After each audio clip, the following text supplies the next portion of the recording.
The Curse of the Chippendales tells the sordid saga, painting a picture of glamour, dancing, sex, heartbreak, possible assassinations, and actual murder.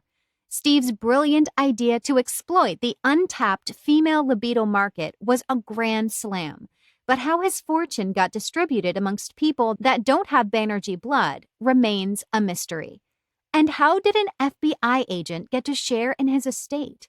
Jesse's relentless pursuit for over 30 years would finally get him his day in court, and after the court considered all the testimony, the judge would proclaim him the administrator of the Steve Banerjee estate. But this story still doesn't have a happy ending. His search continues for where the treasure is hidden.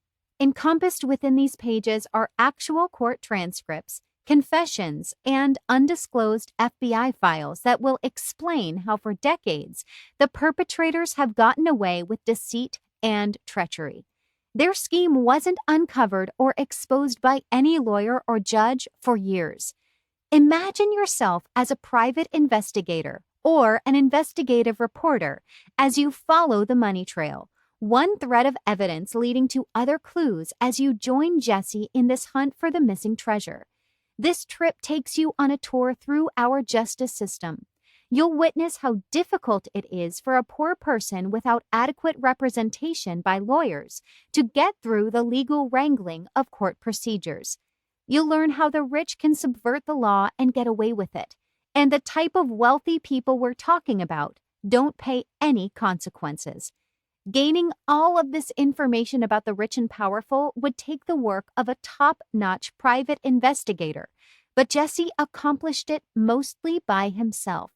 All the never-seen-before evidence that he's accumulated over almost 30 years are in the exhibit section of this book. These pages are filled with the information of how he pierced their veil, piecing together this conspiracy like you would a jigsaw puzzle. A copy of the original filing of the Easby Corporation is amongst many other documents. You'll read about the first thread of evidence that started his wheels to turning. The fact that there was no original will, then suddenly a copy of the will appeared. Lawyers that were supposed to be working for him were either incompetent or paid to keep him in the dark. He persevered even with friends and family telling him he had lost his mind. He sacrificed money that his kids needed for food and clothing to pay lawyers, and still has a rather large bill with a law firm. Filled with deception, fraud, and miles of intrigue that stretches as far away as Zurich, Geneva, Belgium, and the small country of Luxembourg, the true story will leave you astonished at how far some will go to fulfill their greed. The money trail leading to a shell corporation in Panama, a hub for U.S. and European banks to avoid red flags on unscrupulous business dealings, will open your eyes to a world that many have only heard of in conspiracy theories. Just think of the mental anguish of a person that knew he was supposed to be a millionaire, millions with his name on it, but yet he couldn't obtain it because the people that had control of it, even to the point of committing criminal acts, refused to relinquish it.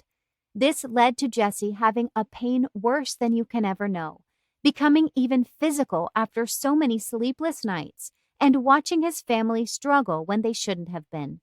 Some people wonder how it would feel to walk in other shoes. How do you think you would feel if you were Jesse Banerjee, heir of a throne you couldn't sit on? As you read Jesse's story, many opinions will be formed and emotions created. Both sorrow and disgust will fill your minds and hearts, and you, the public, will know the truth. And always know that your opinion matters. The Curse of the Chippendales tells the sordid saga, painting a picture of glamour,